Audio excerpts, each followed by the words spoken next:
They thought she was a nobody.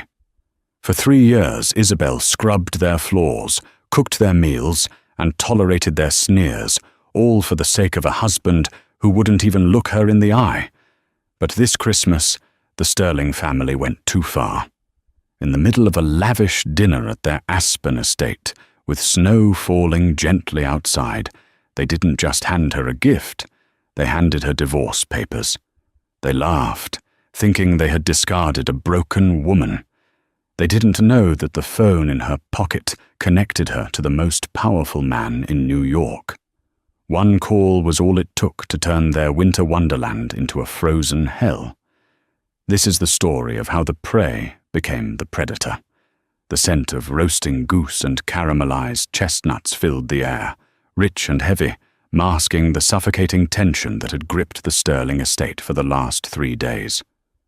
Outside, the aspen snow was falling in thick, cinematic flakes, coating the long, winding driveway of the Winter Palace, as the Sterling family pompously called their holiday home, in a pristine layer of white. Inside, however, things were far less pure. Isabel wiped a bead of sweat from her forehead with the back of her hand, careful not to smudge the flour on her cheek. She wasn't the hired help. She was the wife of the eldest son, Richard Sterling. Yet, here she was, standing in the industrial-sized kitchen, wearing an apron over her simple grey dress, while the actual catering staff looked at her with a mix of pity and confusion.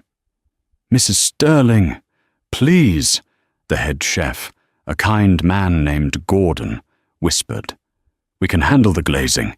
You should be out there with the guests. It's Christmas Eve." Isabel offered a tight, fragile smile.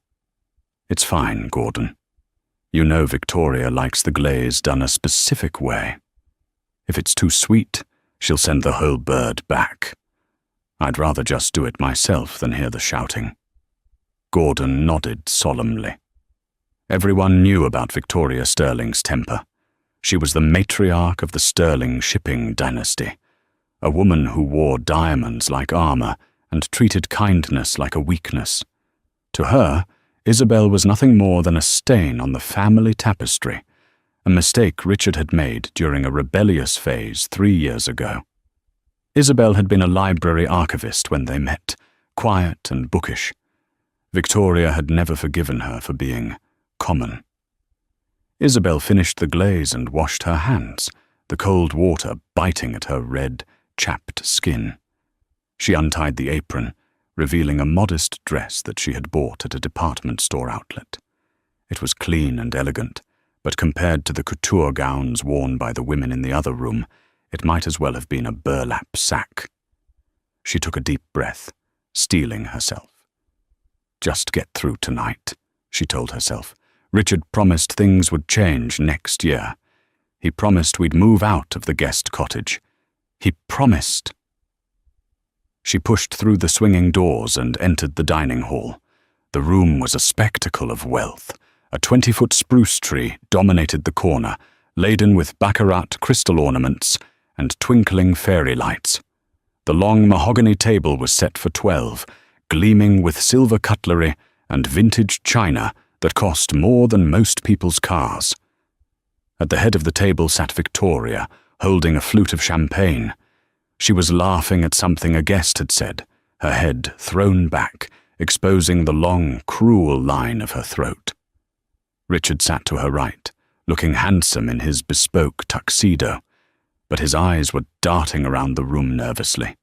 When Isabel entered, the conversation didn't stop, but the temperature in the room seemed to drop 10 degrees.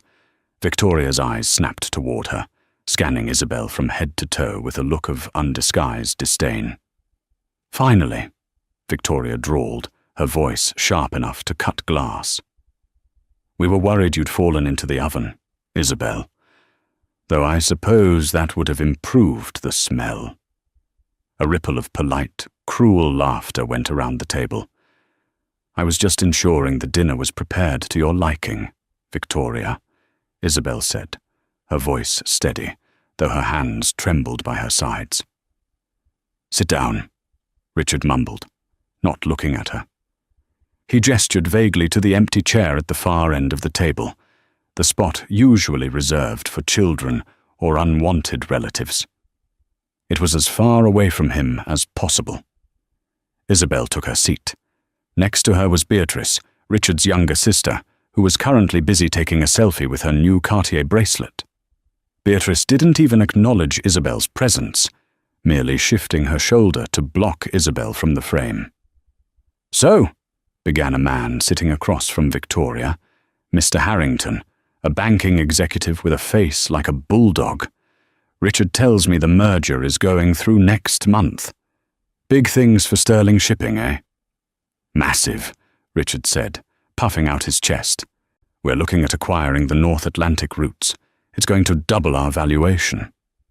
"And it's all thanks to strategic alliances," Victoria interrupted, her eyes gleaming.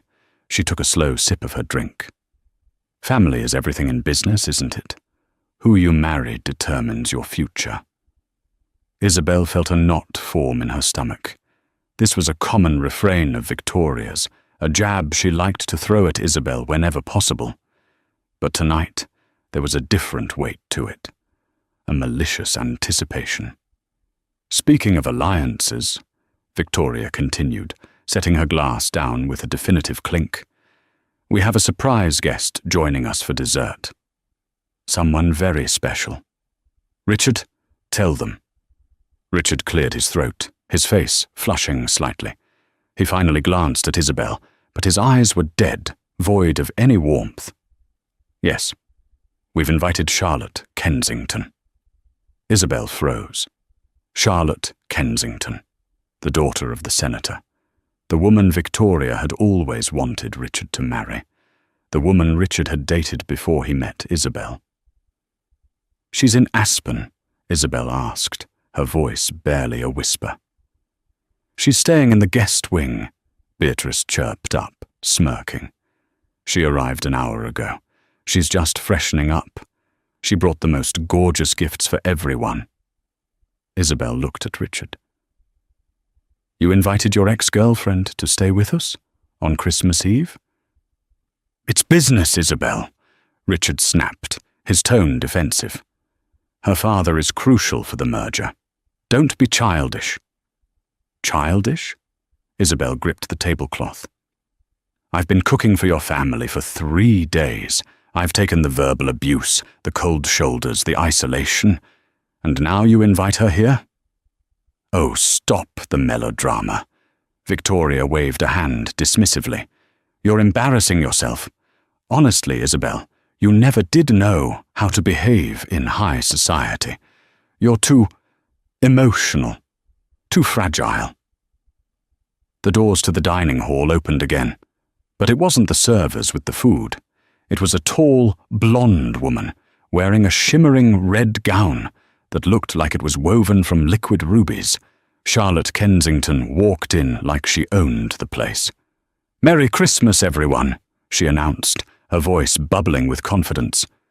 Richard stood up immediately, something he hadn't done when Isabel entered. "Charlotte, you look stunning." Isabel felt the walls closing in. The humiliation was total. She was the wife, yet she was seated at the kids' spot while her husband fawned over another woman. But as she looked around the table, she realized something terrifying. None of them looked surprised. They were all smiling. This wasn't an unexpected drop-in. This was an ambush. The dinner service began, but for Isabel, the food tasted like ash. The conversation flowed around her like a river around a stone. Charlotte had taken the seat to Richard's left, a seat that had been mysteriously kept empty until now. She laughed at his jokes, touched his arm, and shared inside stories about their college days in Switzerland. Isabel sat in silence, dissecting the roasted goose she had spent hours preparing. Every bite was a reminder of her servitude. "Isabel," Charlotte said suddenly, her voice dripping with faux sweetness. "This goose is delicious. Did you make it? I heard you're quite domestic. It's so quaint." like a little 1950s housewife. I enjoy cooking, Isabel said stiffly. Of course you do, Victoria interjected. It's good to have hobbies, especially when one doesn't have a career or a lineage. Mr. Harrington chuckled. Now, Victoria, not everyone comes from old money. True, Victoria smiled, her eyes cold. Some people are just meant to be background characters, support staff. Isabel dropped her fork.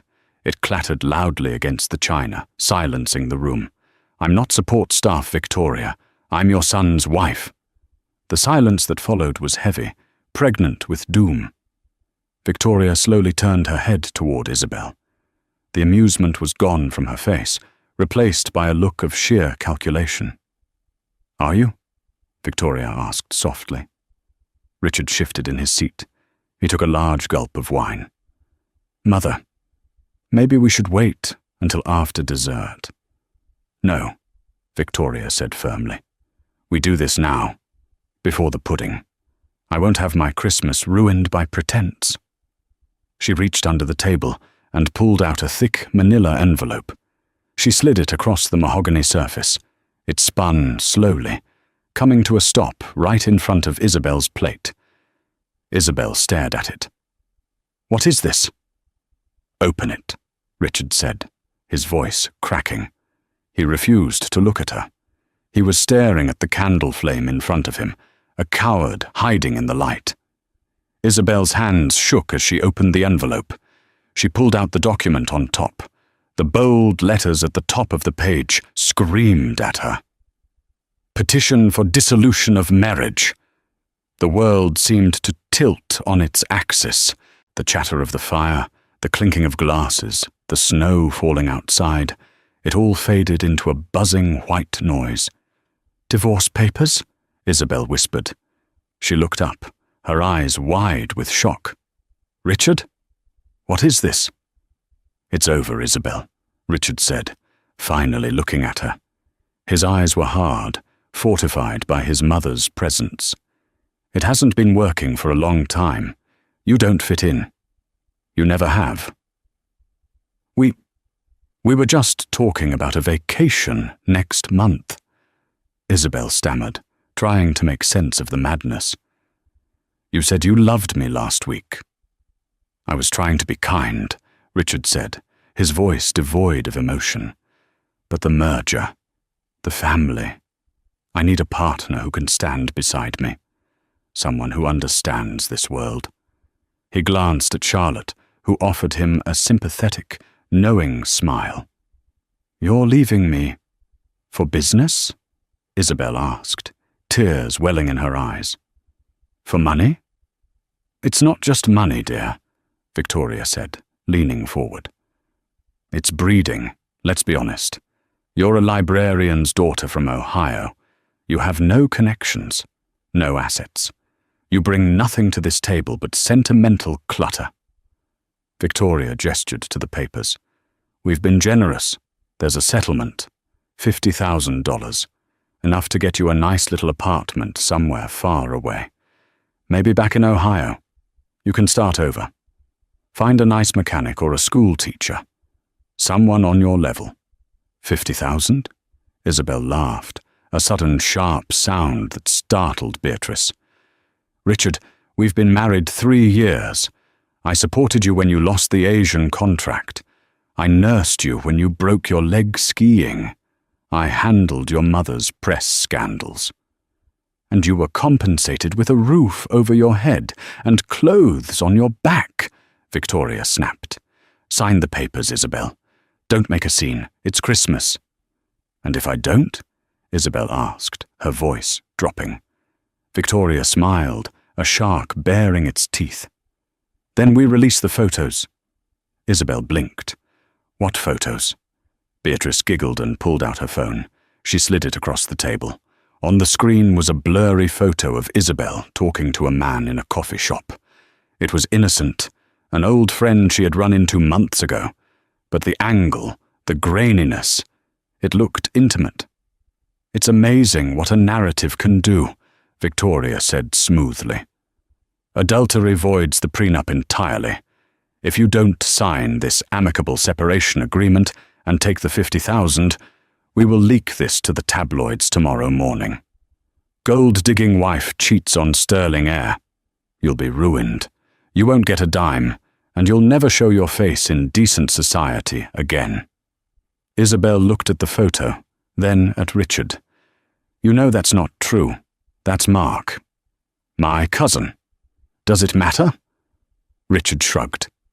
The press loves a scandal, and we own the narrative, Isabel. We always do. Isabel felt a cold calm wash over her. It was the calm of someone who had hit rock bottom and found solid ground beneath the mud. She looked at Richard, the man she had loved. She looked at Victoria, the monster in diamonds. She looked at Charlotte, the replacement waiting in the wings. They thought she was weak. They thought she was poor. They thought she was alone. They were wrong. Isabel slowly closed the folder. She didn't sign it. She pushed it back toward Richard. I won't sign, she said, quietly. Then you leave with nothing, Victoria hissed. Get out, now! The car is waiting to take you to the bus station. You're not welcome in this house anymore. Isabel stood up. She untied the ribbon of her dress slightly, breathing easier as the constriction loosened. She looked Victoria dead in the eye. You're right, Victoria, Isabel said, her voice gaining strength, ringing clear through the silent dining hall. I don't belong here. I never did. Because this house is filled with cheap, hollow people wrapped in expensive paper. Get out! Victoria screamed, slamming her hand on the table. I'm going, Isabel said. She turned to Richard. I hope the merger is worth it, Richard. I really do. She turned and walked out of the dining hall, her head held high. She didn't stop to pack. She didn't stop to change. She walked straight to the front door, grabbed her coat, and stepped out into the freezing aspen night. The heavy oak door slammed shut behind her, sealing her fate. Or so they thought. Isabel walked down the snowy steps, the cold biting at her legs. She reached into her coat pocket and pulled out a burner phone, an old, secure line she had promised never to use unless it was an emergency. She had kept her secret for 3 years. She had wanted to be loved for herself, not for her name. She had wanted a simple life. But the Sterlings didn't want simple. They wanted war. She dialed the number. It rang once, twice. Hello? A deep, gravelly voice answered. A voice that commanded boardrooms across the globe. A voice that hadn't spoken to her since she ran away to find true love. Daddy? Isabel said, her voice trembling just a little. Isabel? The voice softened instantly, shifting from tycoon to father. Isabel, is that you? Where are you? It's Christmas. I'm in Aspen, she said, looking back at the glowing mansion where her husband was likely proposing to another woman. Daddy, you were right. You were right about everything. What did they do? The voice on the line turned dark, a low rumble of thunder. They tried to destroy me, Isabel said, a tear finally freezing on her cheek. They threw me out. They tried to buy me off with $50,000. There was a silence on the other end, a terrifying, heavy silence. 50,000, her father repeated, the insult palpable in his tone. They insulted a Kincaid with $50,000? I want them to pay, Daddy, Isabel whispered. I want them to lose everything. Done, Arthur Kincaid said. Stay where you are. I'm sending the helicopter. And Isabel? Yes? By the time you land in New York, the Sterling family won't even be able to afford a bus ticket. Inside the Winter Palace, the atmosphere had shifted from tense to triumphant. With Isabel gone, it was as if a stain had been scrubbed from the floor. The air felt lighter to the Sterlings, purified of the commoner stench. Dessert was served, a decadent, sticky toffee pudding with gold leaf shavings. Victoria raised her glass again. To new beginnings, she beamed, looking at Richard and Charlotte, and to the correct order of things. Richard, emboldened by the alcohol and the absence of his wife's judgmental gaze, turned to Charlotte. He reached into his tuxedo pocket and pulled out a velvet box. It wasn't the modest ring he had given Isabel 3 years ago. This was a rock, a 5-carat canary diamond that caught the candlelight and threw it back in dazzling shards. "Charlotte," Richard said, his voice smooth, "we wasted years apart. Let's not waste any more. Will you?" A sharp, discordant buzzing sound cut through the room. It came from Mr. Harrington's pocket. The bulldog-faced banker frowned, pulling out his BlackBerry. He was old school. He trusted encrypted devices. "Apologies," he grunted. "Market alerts. Even on Christmas Eve. Money never sleeps." He glanced at the screen. Then he froze. The color drained from his face so rapidly that he looked like he was about to vomit. "Harrington?" Victoria asked, annoyed. "We are in the middle of a moment here." I have to take this," Harrington stammered. He stood up, knocking his chair over. He didn't bother to pick it up. He rushed to the corner of the room, his voice a frantic whisper into the phone. "What do you mean, pulled?" "All of it. That's impossible. That's a $1 billion credit line." Richard lowered the ring box, confused. "What's going on?" Before he could answer, Beatrice's phone lit up on the table. Then Charlotte's. Then Richard's. It was a domino effect of digital panic. "What is this?" Beatrice whined, staring at her screen. "My Amex just got declined. I was trying to buy the flights to St. Bart's for New Year's, and it says, account frozen, suspected fraud." "Mine too," Charlotte said, frowning at an email. "Daddy just texted me. He says he's leaving." "Leaving?" Richard asked. "He's in the guest house." "No," Charlotte said, her voice trembling. "He's leaving the state. He says something toxic just touched the Sterling name, and he can't be near it. Richard, what did you do?" "I didn't do anything." Richard stood up. "Mother, what is happening?" Victoria was frantically tapping on her iPad. She pulled up the Bloomberg terminal app. Her eyes widened in horror. "The stock," she whispered. "Sterling shipping. It's crashing in the Asian markets. It's down 40% in 10 minutes. 40%? Richard screamed. "That's a hostile takeover." "It's not a takeover," Harrington said, walking back to the table. He looked different now. The friendliness was gone. He looked at the Sterlings like they were radioactive. "It's an execution. Explain yourself, Harrington," Victoria commanded, trying to maintain her authority. "I just got off the phone with the risk management team at JP Morgan," Harrington said, his voice shaking. "And the syndicate desk at Goldman. Everyone just received the same call at the exact same time." "From who?" Richard demanded. "From Kincaid Industries," Harrington said. The room went silent. Even the fire seemed to stop crackling. Kincaid Industries wasn't just a company. It was an empire. Arthur Kincaid was a myth, a man who owned half of Manhattan, vast shipping lanes in the Pacific, and enough sovereign debt to bankrupt small countries. He was the shark that other sharks swam away from. "Kincaid?" Victoria scoffed, though her hand trembled on her wine glass. "We don't do business with Kincaid. We operate in different lanes. Why would Arthur Kincaid care about us?" "I don't know," Harrington said, grabbing his coat. "But he just flagged all Sterling assets as high risk. He pulled his guarantor backing from the North Atlantic merger." "He wasn't backing it," Richard argued. "The holding company behind the bank that was backing you is owned by Kincaid," Harrington shouted.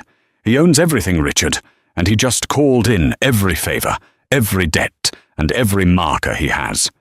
He explicitly told the street that anyone doing business with the Sterling family is an enemy of the Kincaid estate. Harrington looked at Charlotte. If I were you, Miss Kensington, I'd run. Your father knows what's coming. That's why he fled. Wait! Victoria shrieked as Harrington headed for the door. You can't leave. We have a contract. Sue me, Harrington spat. I'd rather be sued by you than hunted by Arthur Kincaid. He slammed the door. Beatrice started crying. Mum, the internet is down. The Wi-Fi just cut out. It's not just the Wi-Fi, Mum. The butler, a man named Jenkins, entered the room, looking pale. The power company. They've cut the line. They said there was an administrative error with the bill payment. On Christmas Eve? Victoria gasped. Suddenly the lights died. The massive crystal chandelier went dark. The fairy lights on the tree extinguished.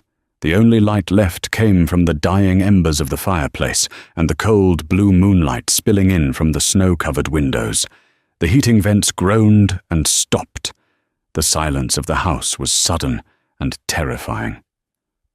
My phone is dead too, Richard said, staring at his device. No signal. It says SOS only. This isn't a glitch, Charlotte whispered, backing away from Richard. This is a hit. Don't be ridiculous, Victoria hissed in the darkness. Who has the power to cut off our electricity, our bank accounts, and our stock price in 20 minutes? Who hates us that much? Richard stood there, the diamond ring still in his hand, useless and cold. A thought sparked in the back of his mind, a memory of Isabel, standing in the doorway just minutes ago. I hope the merger is worth it, Richard. No, Richard whispered. It can't be. What? Victoria snapped. Isabel, Richard said. She made a call. Isabel? Beatrice laughed through her tears. The maid? The librarian? Please, Richard. She's probably freezing to death at the bus stop right now. But Richard wasn't so sure. He remembered the look in her eyes. It wasn't the look of a defeated woman. It was the look of someone who had been holding back an avalanche and just decided to let go. Outside, a sound began to build, a rhythmic thwop-thwop-thwop that shook the snow from the trees.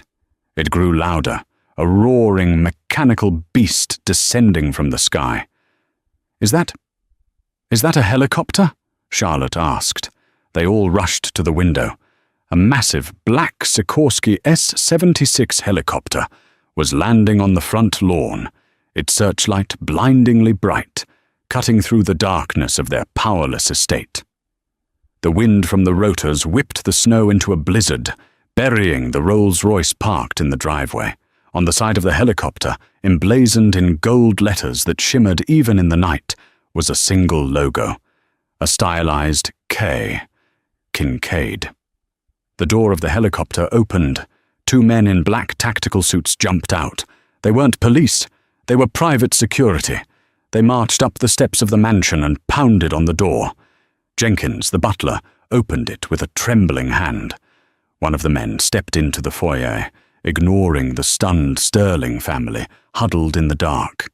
He held out a sleek, black envelope. "Delivery for Richard Sterling," the man said. His voice was like a machine. Richard stepped forward, his legs feeling like jelly. I am Richard Sterling." The man shoved the envelope into Richard's chest. "You have been summoned 9 a.m. tomorrow. Kincaid Tower, Manhattan. If you are not there, the liquidation of your company becomes permanent." Who sent this?" Victoria asked, her voice barely a squeak. The man looked at her, his expression unreadable behind dark glasses. "Miss Isabel Kincaid." The man turned and walked out. The helicopter roared, lifting off into the night, leaving the Sterling family standing in the cold, dark silence of their ruined Christmas. The private jet flight from Aspen to Teterboro was smooth, quiet, and filled with the kind of luxury Isabel had deliberately avoided for years. She sat in a leather recliner, sipping a cup of hot tea that a flight attendant had brought her, without her even asking. Across from her sat Arthur Kincaid. He was 65, with silver hair and eyes that looked like chipped flint. He wore a cashmere sweater and reading glasses, looking every bit the kindly grandfather, until you remembered he had just dismantled a 100-year-old shipping dynasty in the time it took to eat a mince pie. "You look thin, Izzy," he said gently. "I've been busy," Isabel said, looking out the window at the lights of Chicago passing below. "Trying to be a good wife." Arthur snorted. "To a sterling. I told you 3 years ago. New money acts like old money, but old money acts like gangsters. The sterlings are neither. They're just climbers, and climbers step on people." "I wanted to believe he loved me for me, Dad," Isabel said softly. "I didn't want the Kincaid baggage. I didn't want men looking at me and seeing a dollar sign." "So you became Isabel the archivist?" Arthur nodded. "A noble experiment. And what did you learn?" Isabel turned to him. Her eyes were dry now. The sadness had hardened into something brittle and sharp. "I learned that without power, kindness is just begging." Arthur smiled. It was a terrifying smile. "That's my girl. Now about tomorrow. I've arranged a meeting. The lawyers have already drafted the acquisition papers. We're buying sterling shipping for pennies on the dollar." "No," Isabel said. Arthur paused. "No. I don't want to buy them out, Dad," Isabel said. "That's business. This is personal. If we buy them out, they walk away with millions. Maybe not what they wanted, but enough to live comfortably. Enough to go to St. Bart's and laugh about their close call." "What do you want, then?" "I want them to keep the company," Isabel said. "But I want to own them." Arthur took off his glasses. He leaned forward, intrigued. "Go on." The next morning, 8:55 a.m., Manhattan. The Sterling family looked like wrecks. They hadn't slept. They had scrambled to find a commercial flight out of Denver after their private jet pilot informed them his contract was suspended. They were wearing the same clothes from the night before, wrinkled tuxedos and stained gowns, hidden under heavy coats. They stood in the lobby of Kincaid Tower, a glass monolith that pierced the sky in Midtown. The security guards didn't check their IDs, they just pointed to the private elevator. Victoria tried to fix her hair in the reflection of the elevator doors. "Listen to me," she hissed to Richard and Beatrice. "This is a misunderstanding. Arthur Kincaid probably didn't know Isabel was our domestic issue. We just need to explain that she's mentally unstable. We'll show him the fake photos if we have to." "Are you insane?" Richard whispered, his eyes bloodshot. "The man sent a paramilitary squad to our house. He knows who she is. She's his daughter, Mother. Isabel Kincaid. How did we miss this?" "Kincaid keeps his family out of the press," Beatrice moaned. "Everyone knows that. His daughter was supposed to be studying art in Florence or something. No one knew she was in Ohio." The elevator dinged. The doors opened directly into a penthouse office that occupied the entire top floor. The view of Central Park was breathtaking, but the room was freezing cold. Sitting behind a desk made of reclaimed black wood was Arthur Kincaid. He was reading a newspaper. He didn't look up. Standing by the window, looking out at the city, was a woman. She wore a white power suit that was tailored to within an inch of its life. Her hair was sleek, pulled back in a sharp chignon. She wore heels that clicked ominously on the marble floor. She turned around. It was Isabel. But it wasn't the Isabel who wiped flour off her cheeks. This woman radiated a terrifying elegance. "Please, sit," Isabel said. Her voice was calm, authoritative. She didn't offer them a drink. The Sterlings shuffled to the chairs. Victoria tried to muster some dignity. "Isabel," Victoria started, putting on a brave smile. Or should I say, Ms. Kincaid, this is all quite a dramatic turn of events. I'm sure we can— Quiet, Arthur said. He didn't shout. He just spoke the word, and it landed like a hammer. He finally looked up. You are here because my daughter has requested it. If it were up to me, you would currently be under investigation by the SEC for insider trading and fraud. I have the files ready to send. Richard paled. Fraud? Inflating asset values for the North Atlantic merger, Arthur said, tapping a folder. It's sloppy, Richard. Amateur. But, Isabel stepped forward, walking slowly toward the table where they sat. I asked my father to hold off on the federal charges. For now. Thank you, Richard exhaled, looking at her with a glimmer of hope. Isabel, I knew you still cared. Look, we can work this out. The divorce. We can tear up those papers. I had no idea about your family. If you had known, you would have loved me, Isabel asked. Is that it, Richard? You would have been the perfect husband if you knew I was worth $10 billion? Richard stammered, caught in his own greed. That's what I thought, Isabel said. She tossed a new document onto the desk. Here is the new deal. Victoria reached for it. What is this? It's not a divorce settlement, Isabel said. It's an employment contract. Employment? Beatrice asked. Kincaid Industries is acquiring a controlling stake in Sterling Shipping, effective immediately, Isabel explained. We are absorbing your debt. Your company survives. The Sterling name survives. Oh, thank God, Victoria slumped back. I knew reasonable minds would prevail. However, Isabel continued, her eyes hardening. The board of directors is being dissolved. There will be a new CEO appointed to oversee the restructuring. Who? Richard asked. Me, Isabel said. Richard blinked. You? But you're my wife. Not for long. The divorce will proceed, Isabel said. But as part of the restructuring deal to save your family from prison and bankruptcy, you three are going to work for me. Work? For you? Victoria looked like she had swallowed a lemon. Doing what? Consulting. Isabel smiled. It was the smile the wolf gives the sheep. No, Victoria. Not consulting. Isabel pointed to the corner of the office, where a small kitchenette was set up. My coffee is cold, Isabel said. And Richard? The floors in the lobby were looking a little scuffed when I walked in. I think there's a mop in the janitor's closet. You can't be serious.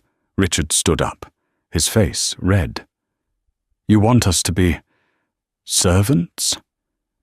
I want you to understand, Isabel said, her voice dropping to a whisper that carried across the room. I want you to understand exactly how it feels to be small, to be overlooked, to be support staff. She checked her diamond-encrusted watch. You have 5 minutes to decide. Sign the contract and put on the uniforms, or my father calls the SEC and you all go to federal prison for 20 years. She looked at Victoria. Make me a coffee, Victoria. 2 sugars. And don't stir it too much. I hate the noise. It had been 3 weeks since the Christmas massacre, as the Wall Street Journal had quietly dubbed the acquisition of Sterling Shipping. The world moved on, but for the Sterling family, time had frozen into a repetitive loop of indignity. Richard Sterling, once the heir apparent to a billion-dollar fortune, was currently on his knees in the executive copy room on the 40th floor. The toner cartridge in the industrial printer had exploded. Blue dust coated his hands, his face, and the cheap polyester shirt he was now required to wear. Sterling, a voice barked from the hallway. It was Greg, the new operations manager. Greg used to work in the mailroom before Isabel promoted him. He enjoyed his new authority immensely. The Q4 reports for the Tokyo meeting are due in 10 minutes. Why is the printer jammed? It's the fuser, Richard stammered, wiping sweat from his forehead, leaving a blue smear across his brow. I'm trying to fix it. Try harder, Greg sneered, or I'm docking your pay. Again, you're already close to minimum wage, Richard. Do you want to be eating ramen for the rest of the month? Richard gritted his teeth. He wanted to scream. He wanted to throw the toner cartridge through the window. But he remembered the ankle monitor the federal agents had placed on him, a precautionary measure, while the SEC investigation was paused, pending his cooperation with the new management. He was trapped. Meanwhile, in the reception area, Victoria Sterling was learning that her lifelong skills of sipping tea and judging people were entirely useless in the real world. The phone at the front desk was ringing off the hook. "Sterling Shipping, please hold," Victoria said, her voice strained. She pressed a button. "Sterling Shipping, please hold." "Victoria." A sharp voice cut through the chaos. Victoria froze. She looked up to see Mrs. van der Hoven standing at the desk. Mrs. van der Hoven was the head of the Manhattan Charity League, a woman Victoria had lunched with every Tuesday for 20 years, a woman Victoria had once called tacky behind her back. Mrs. van der Hoven wasn't looking at Victoria with recognition. She was looking at her with impatience. "I have a meeting with Ms. Kincaid," Mrs. van der Hoven said, checking her Patek Philippe watch. "I'm not accustomed to waiting. And good heavens, are you the receptionist?" Victoria felt her face burn with a heat that rivaled the sun. She adjusted her headset, trying to hide behind the computer monitor. I'm assisting with transition logistics, Margaret." Margaret van der Hoven peered closer, her eyes widening with gleeful malice. "Oh my, it is you. I heard the rumors, but I didn't believe it. Victoria Sterling, answering phones. It's temporary," Victoria lied, her voice trembling. "I'm sure it is," Margaret smirked. "Well, be a dare and tell Ms. Kincaid I'm here, and fetch me a sparkling water. No ice." Victoria stood up, her legs shaking. She had to walk past her old friend, go to the mini-fridge, get the water, and serve it. As she placed the bottle on the coaster, Margaret leaned in. "You missed the New Year's gala, Victoria," she whispered. "Everyone was talking about you. They say you lost the Aspen house. Is it true you're living in a rental?" "It's a 2-bedroom apartment in Queens," Victoria spat, unable to hold it in. "And it smells like boiled cabbage." Margaret laughed, a cruel, tinkling sound. "How quaint. Well, chop chop, Victoria. Ms. Kincaid is waiting." Inside the executive office, the atmosphere was entirely different. It was a war room of efficiency. Isabel sat at the head of the conference table. The walls were covered in digital displays showing shipping routes, fuel prices, and stock trends. She looked exhausted, but it was a good exhaustion, the kind born of purpose. "The Asian routes are stabilized," she said, pointing to a map. "By cutting the luxury overheads the Sterlings wasted money on, like the private jet leases and the corporate yacht, we've freed up capital to upgrade the actual fleet. Efficiency is up 15%. Arthur Kincaid sat in the corner, nursing a scotch, watching his daughter with pride. "You have a knack for this, Izzy. You cut the fat, but you kept the muscle." "I learned from watching the staff," Isabel said, not looking up from her tablet. "When you're invisible, you see everything. I saw where Richard wasted money. I saw which managers were actually working and which ones were just drinking coffee." The door opened. Beatrice walked in, carrying a tray of sandwiches.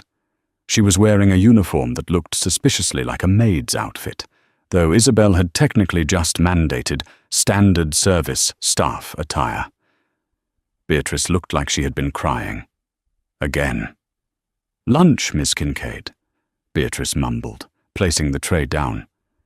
Thank you, Beatrice, Isabel said, not making eye contact. Did you remember to remove the crusts? You know I dislike crusts. It's a texture thing.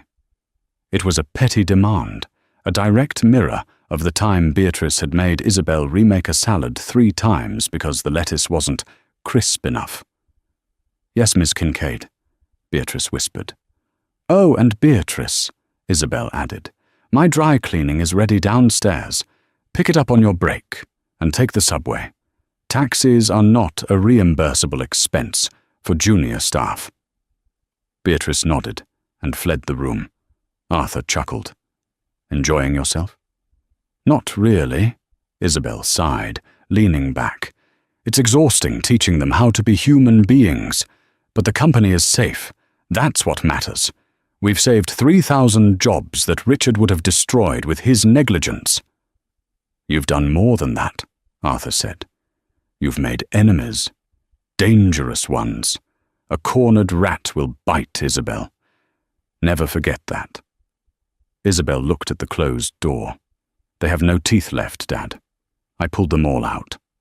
She was wrong. That evening, in the cramped, dimly lit living room of their Queen's apartment, the Sterling family held a council of war.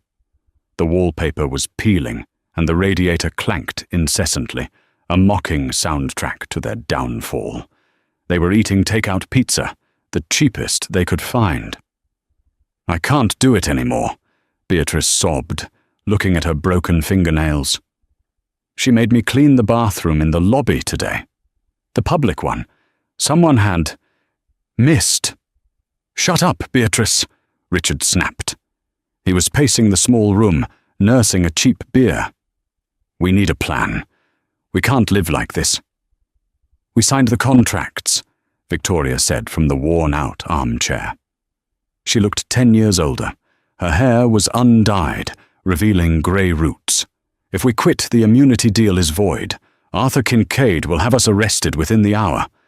There has to be a way out, Richard said. A loophole. Something. A knock on the door startled them. They froze. They didn't get visitors here. Richard moved to the door and peered through the peephole. He frowned, then unlocked the deadbolt. Charlotte Kensington stood in the hallway. She was wearing a trench coat and sunglasses, looking like a spy from a bad movie. She held a large designer bag close to her chest. Charlotte, Richard gasped. What are you doing here?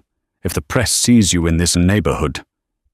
Let me in, she hissed, pushing past him. It smells like despair in here. She walked into the living room and surveyed the fallen family with a mix of pity and disgust. I thought you fled to Europe, Victoria said, straightening her posture instinctively. I did, Charlotte said, placing her bag on the stained coffee table. Paris. But I got bored.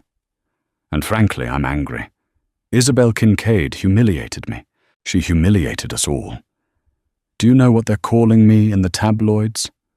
The runner-up. I am not a runner-up. What do you want, Charlotte? Richard asked. We have nothing left to give you. No ring. No merger. I don't want your money, Richard. I have plenty of my own, Charlotte said. She unzipped her bag and pulled out a thick stack of documents. I want revenge, and I brought ammunition. What is that? Victoria asked, leaning forward. My father hates Arthur Kincaid, Charlotte explained. They've been rivals since the 80s. When I told Daddy what happened, he dug into his private archives. Deep storage, stuff that isn't digital. She slapped the folder onto the pizza box. Kincaid Industries isn't as clean as they pretend. 20 years ago, Arthur Kincaid acquired a mining company in Peru. There were environmental issues. A village got sick. Kincaid buried the reports, paid off the local government. It's massive. If this gets out, Kincaid stock tanks. The SEC will be so busy tearing Arthur apart, they'll forget all about your little accounting errors. Richard picked up the papers. His eyes scanned the pages. This This is authentic? Signed affidavits? Originals. Charlotte smiled dangerously. But there's a catch. We can't just leak it to the press. Kincaid owns the press. He'll kill the story before it prints. So what do we do? Beatrice asked. We need to present it somewhere he can't silence us, Charlotte said. Somewhere public. Somewhere live. The Maritime Global Summit, Victoria whispered, her eyes lighting up with the old spark of scheming. Exactly, Charlotte nodded. It's in 3 days, at the Javits Center. Every major shipping CEO, news outlet, and government regulator will be there. Isabel is scheduled to give the keynote speech on ethical leadership. The irony, Richard muttered. We get into that summit, Charlotte plotted. We hack the teleprompter. We upload these documents to the main presentation screen right in the middle of her speech.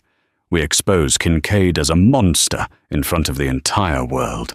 The stock crashes, the board panics, and in the chaos, we make a move to retake the company. Victoria finished the thought. We claim we were coerced by a criminal enterprise. We position ourselves as the whistleblowers. It's risky, Richard said, his hands shaking. If Kincaid catches us. If we do nothing, you die in this apartment, Richard, Charlotte said coldly. Do you want to be a copy boy forever? Or do you want to be a king again? Richard looked around the dingy room. He looked at his mother's grey roots. He looked at the blue toner stain still on his hand. I'm in, Richard said. Good, Charlotte grinned. But we need an insider. Someone who has access to the AV room at the Javits Center. Someone who can bypass Kincaid's security detail. Victoria smiled. It was a terrifying, jagged smile. I know just the person, she said. The head of security at the Javits Center is an old friend of ours. Or rather, he owes me a favor. I covered up a gambling debt for his son 5 years ago. He hates Kincaid, too. Then it's settled, Charlotte said. Operation Ice Queen is a go. In 3 days, Isabel Kincaid falls. 2 days later. Isabel stood in her office, looking out at the skyline. She felt a strange unease. The Sterlings had been too quiet. Beatrice hadn't cried in 2 days. Richard had actually fixed the printer without complaint. Victoria had stopped accidentally disconnecting calls. Compliance was suspicious. Penny for your thoughts? Arthur asked, walking in. They're up to something, Isabel said. They're broken, Izzy, Arthur dismissed. You broke them. No, Isabel shook her head. I took their toys away. I didn't break their nature. A snake is still a snake, even if you put it in a cage. Her phone buzzed. It was an unknown number. Hello? Mrs. Sterling. I mean, Ms. Kincaid. A hushed voice on the other end. Who is this? It's Jenkins, the butler, from the Aspen house. Isabel paused. Jenkins had been kind to her. He used to sneak her chocolate when Victoria was on a rampage. Jenkins, are you okay? I'm fine, Mom. I found a new position in Connecticut. But I heard something. I still have friends in the Sterling circle. Drivers, maids. What did you hear, Jenkins? Miss Kensington is back in town, Jenkins whispered, and she was seen entering the Queen's apartment, late at night. And today Richard Sterling was seen meeting with a man named O'Malley at a diner in Hell's Kitchen. O'Malley is the security chief for the Maritime Summit. Isabel's grip tightened on the phone. The summit. They're going to hit the keynote. I don't know the details, Mom, but please, be careful. They are desperate people. Thank you, Jenkins. I won't forget this. Isabel hung up. She turned to Arthur. Her face was stone cold. They're going to try to sabotage the summit, she said. Arthur's face darkened. I'll have security pick them up now. No, Isabel said, raising a hand. If we stop them now, They'll just try again later. They'll play the victim. They'll say we silenced them.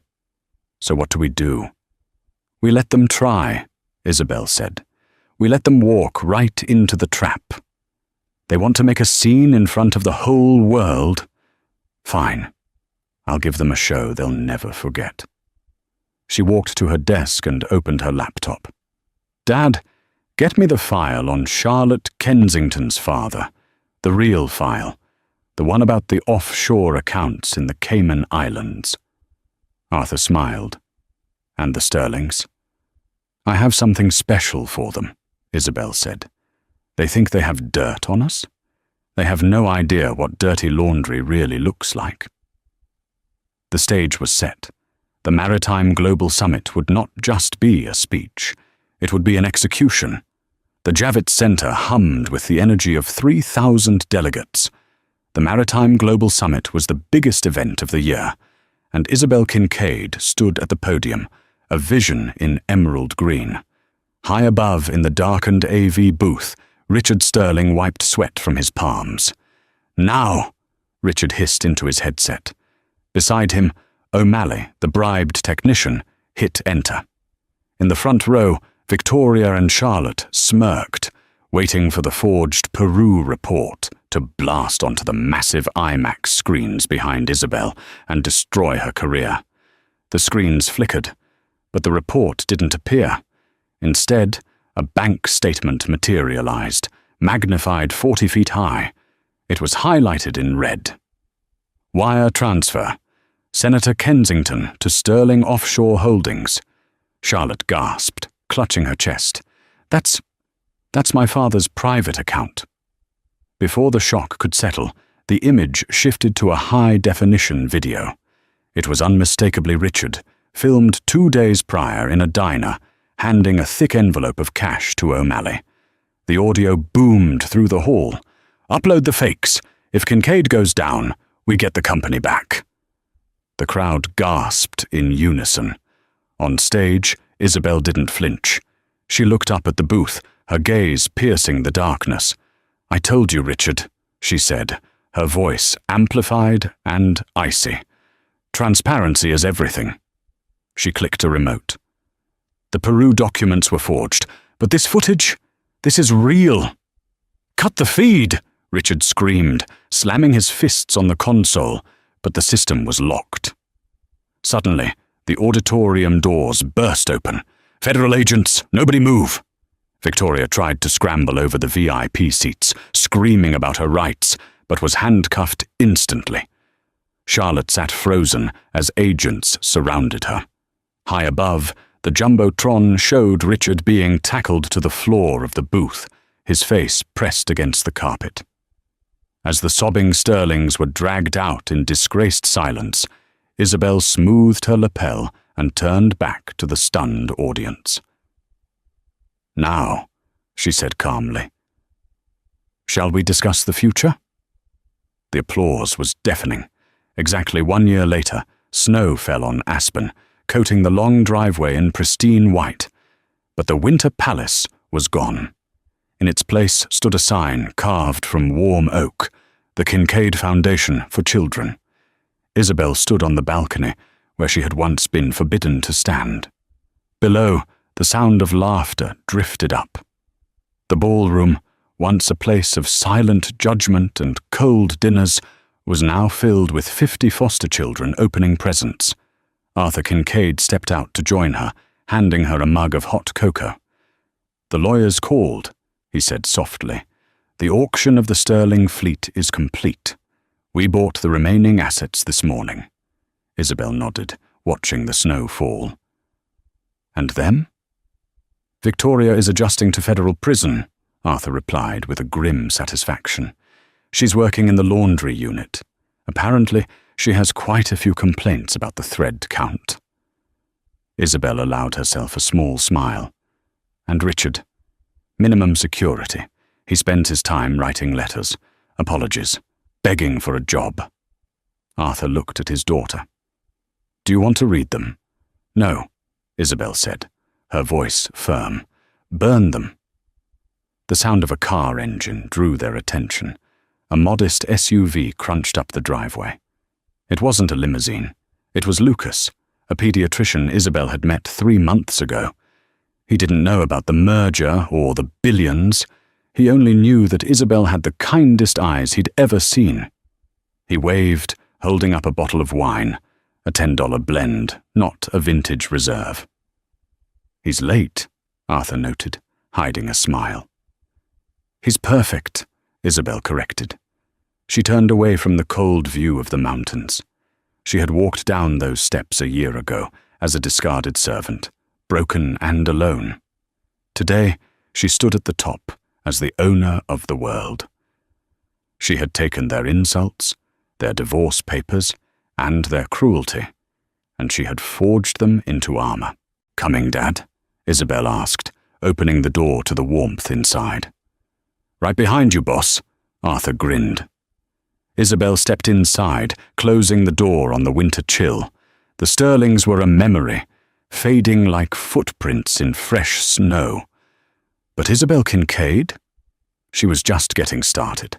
The downfall of the Sterling family wasn't just a business transaction, it was a reckoning. They believed that wealth gave them the right to treat people like disposable objects. They mistook Isabel's silence for weakness and her kindness for stupidity. But as the old saying goes, the axe forgets, but the tree remembers. Isabel remembered everything. In the end, it wasn't her father's money that destroyed them. It was their own arrogance. They built a house of cards on a foundation of lies, and all it took was one gentle push from the woman they underestimated to bring it all crashing down. Justice, like winter, is inevitable. Wow, talk about a karma hit. What did you think of Isabel's revenge? Did the Sterlings get what they deserved, or was it too harsh? Let me know in the comments below. I read every single one. If you enjoyed this story of justice served cold, please smash that like button. It really helps the channel. And don't forget to subscribe and hit the bell icon so you never miss a new story. Share this video with a friend who needs a reminder that you should never judge a book by its cover. Thanks for watching, and see you in the next video.